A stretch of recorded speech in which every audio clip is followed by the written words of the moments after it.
Some of you know me as Pastor Donna from Sanctuary Ministry Center. I serve there with Pastor Debbie Moylan, and I also serve at the Christian Healing Center. I've been focused on the healing ministries of Jesus for a very long time. This year at our ladies' retreat, I will be doing a breakout session that I'm calling Healing Happens When Christ is in Our Heart.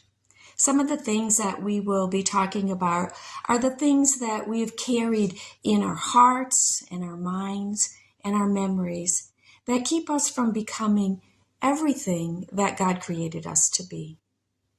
This will be a time for Jesus to touch and change and brighten the light of Christ that's within us.